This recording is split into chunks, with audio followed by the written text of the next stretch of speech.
Então, sabe que a coisa mais difícil é ligar a câmera, né?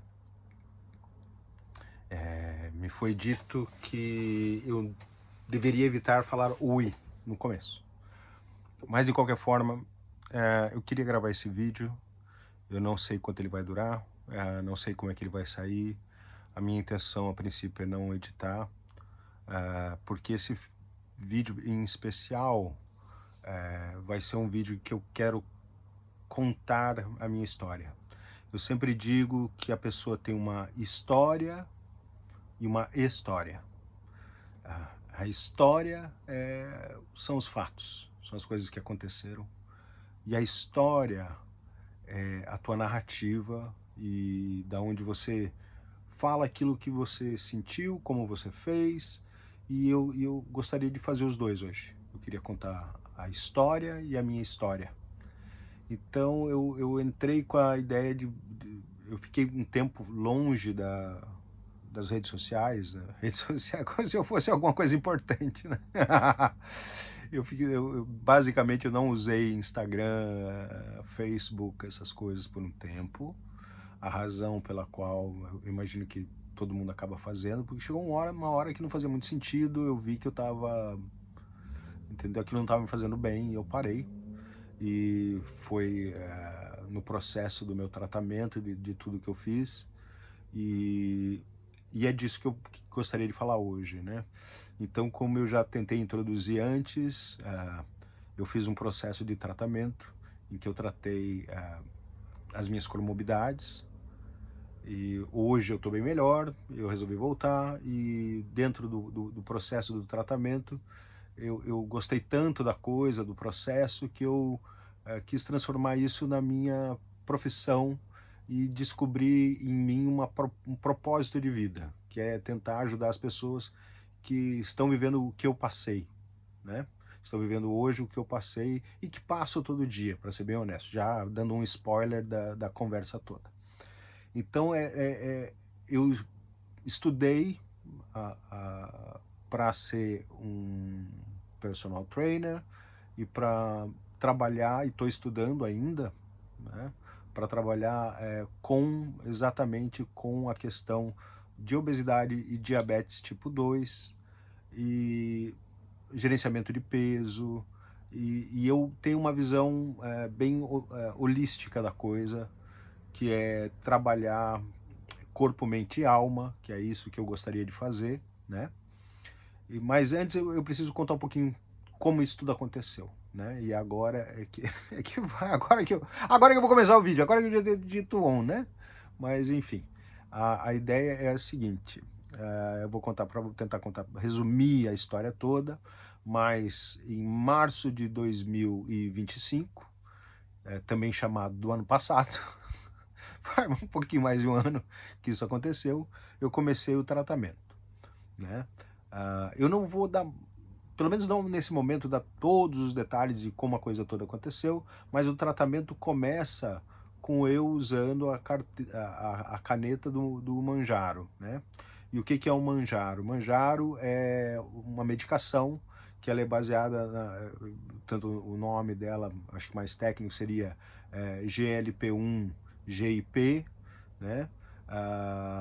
Que eu recebo ela para tratar a diabetes tipo 2, na verdade, né? E o efeito colateral, vamos dizer assim, é a perda de peso. No meu caso, seria a perda de peso, né? Meio que as duas coisas andam juntos, tá? Só algumas explicações, assim, caso você não seja muito familiarizado com o que é isso tudo. Comorbidade é a junção de várias doenças juntas que são muito interligadas. Então, quando você tem comorbidades, quando a gente fala comorbidades, você está falando de não só uma doença, mas várias doenças, e elas acabam meio que se ligando, e chega a um ponto que você não sabe qual que é a pior, ou qual iniciou qual, né? Então, existe uma discussão. O meu médico, que tratava, por exemplo, da minha apneia do sono, ele falava que o sono levava à obesidade. O médico da obesidade fala que a obesidade leva à apneia. Então, assim, você fica meio saber quem nasceu primeiro, o ovo ou a galinha, né? Mas de qualquer forma, o fato é que a galinha existe, que o ovo também existe e que você tem que lidar com o problema, né? Então eu começo o tratamento a partir de tomar o Manjaro. Depois de um mês de tomando Manjaro, aplicando Manjaro, eu percebo que funciona, mas não está funcionando muito bem, daí eu corro atrás e aí descubro uma dieta que é chamada dieta de Newcastle, que é de um doutor chamado Roy Taylor, de Newcastle, que ele criou, ele estudando pacientes que tinham feito bariátrica, ele percebeu que todos os números de açúcar, de colesterol, eles, em poucas semanas, eles chegavam a ficar normais. Daí ele, puxa, mas a pessoa ainda é obesa, né? Então, o que aconteceu? Ele começou a estudar esses casos e aí descobriu que era a comida, né? Porque quando a pessoa faz uma bariátrica, a redução do estômago, a pessoa pode, no início é muito pouquinho que ela tem que comer, né? Um pirizinho de comida. E daí ele tentou replicar isso, fazer isso, mas sem ser bariátrico. Então o que ele fez? Ele desenvolveu, estudou anos, acho que foram 5 ou 6 anos só de pesquisa, entendeu? E aí ele desenvolveu uma dieta que é baseado em tipo aquele Slim Fast. Basicamente é uma comida em pó, eu chamava de comida de astronauta, que você mistura com água, e dentro dessa comida você tem, dentro desse pó, que vai virar uma sopa ou um milkshake, vamos chamar assim, mas não vai leite, tá? Vai água, né? Você tem o total no dia que você vai tomar são 900 calorias, né? Porque são 230, 250 mais ou menos por... A matemática aqui tá meio errada, porque eu também não me lembro direito, faz tempo já, um pouquinho, né? Mas juntando as quatro doses que você tem no dia, daria 900 calorias, ok? Então eu comecei isso. Então eu estava sob o efeito da medicação do Manjaro e mais isso. No topo disso, apesar de não recomendarem, eu comecei a fazer academia.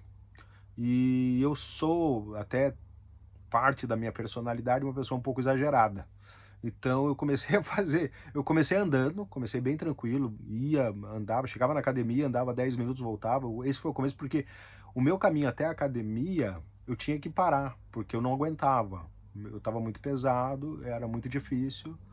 Então eu comecei realmente aos poucos. Então eu ia, a primeira vez acho que da academia foi isso, eu fui, subi numa treadmill, andei acho que uns 5, 10 minutos, desci e vim embora para casa. Mas aí, gradativamente, eu fui aumentando essa coisa toda, fui aumentando a intensidade. Bom, moral da história, quando eu cheguei no pico mesmo do meu processo, eu passei 5 horas, 6 horas dentro da academia, treinando, fazendo algumas coisas diferentes, mas basicamente o meu feijão com arroz eram exercícios aeróbicos. E eu não me arrependo do que aconteceu, mas depois de ter aprendido tanto, eu percebi que eu deveria ter trabalhado a musculatura, porque eu perdi muito músculo, isso me deu problema nas costas, isso causou um monte de coisas, mas assim, o que eu recebi em troca foi muito melhor, né? E depois que eu saio da questão dessa dieta de 3 meses, e daí eu volto a comer comida sólida, eu decido me tornar vegetariano. Comecei devagar também, assim, devagar. Meu primeiro prato de comida foi uma salada de alface e tomate, que para mim foi a coisa mais maravilhosa do mundo, porque eu tinha passado, na verdade, não foram nem 12 semanas, eu fiquei 15 semanas tomando só sopa e sopa que era sabor de galinha, e milkshake, que eu tinha os sabores de chocolate e baunilha e de banana, então eu alternava assim. Então a primeira coisa sólida que eu vi, que eu comi, foi isso, e digamos assim, meu paladar começou como se fosse do zero, assim. Então eu senti cada elemento que tinha naquela salada. Tinha mais do que alface e tomate, tinha outras coisas também. E aquilo foi uma experiência maravilhosa. Eu falei, não, eu quero tentar ficar sem carne. Eu já tinha tentado no passado e não tinha conseguido. Eu falei, bom, já que agora eu vou voltar a comer, vamos tentar fazer isso. Foi muito legal, eu comecei, primeiro achando assim, daqui de repente eu paro e tal, mas, cara, faz mais de... Vai fazer um ano agora, começo de setembro, que eu não comi carne até agora. Como eu disse, sou vegetariano, eu como laticínios, né? Queijo, ovo, coisas assim. Mas como diz um amigo meu, eu não como o que tem bico, boca e olho. Basicamente é isso. O resto eu como de tudo. E gosto muito, eu sempre gostei de cozinhar, então nunca foi para mim um problema muito grave ter que cozinhar, ter que fazer. Então essas coisas eu não tive que aprender, eu já sabia fazer. Então isso facilita muito, né? Mas basicamente o que eu tenho aprendido nesse processo todo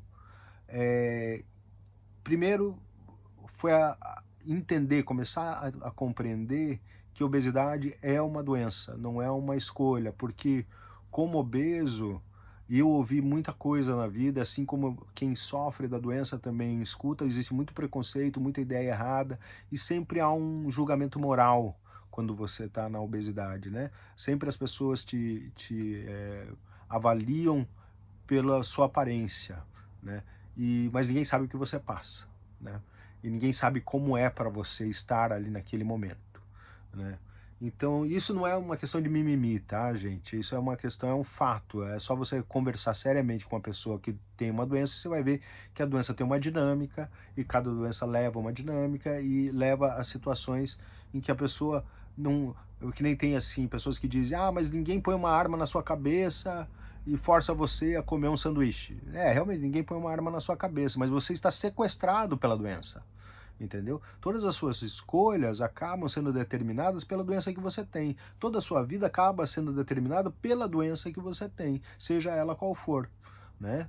Por exemplo, a doença do alcoolismo, a pessoa assim, tem uma arma na cabeça, tem uma arma interna na cabeça dela que leva ela ao álcool, entendeu? Não deixa de ser, quando vira doença, quando vira patológico, deixa de ser a coisa. E estudando a obesidade, em outros vídeos eu espero falar mais sobre isso, você percebe que tem coisas biológicas mesmo que acontecem. Processo, por exemplo, a GLP-1 é uma célula, é uma enzima que é desenvolvida dentro do intestino e que avisa o cérebro que você está saciado. Só que você não produz mais você não produz essa enzima, esse hormônio em quantidade suficiente. Então, a mensagem, também por causa do leptin, também tem uma outra coisa, por isso que eu vou deixar acho que para outro vídeo para explicar melhor, né? Então, o cérebro não recebe essa mensagem e ele fica mandando mensagem para o corpo, você tem que comer, você tem que comer, você tem que comer, você tem que comer, e não há força de vontade que aguente. Uma hora você não resiste, você come, você continua e vira um ciclo vicioso, né? E vira um ciclo vicioso. E isso, hoje em dia existe essa medicação, não existia no passado. As medicações que existiam no passado, elas tentavam abordar o problema de uma outra forma e não eram eficazes, as contraindicações eram muito maiores, não que o manjaro não tenha, o manjaro também tem.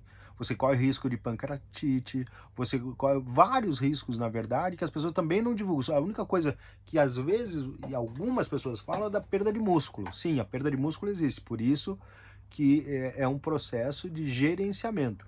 Mas basicamente o recado desse vídeo é exatamente isso, é vocês entenderem que vocês têm que passar, quem tem o problema tem que passar, tem que entender que a cura do problema é gerenciar a doença, entendeu? Porque eu tenho a plena convicção que eu sou um obeso, eu continuo sendo um obeso, só que assim como a água tem 3 estados diferentes, gasoso, líquido e sólido, eu hoje sou um obeso que não estou gordo, é só isso, entendeu?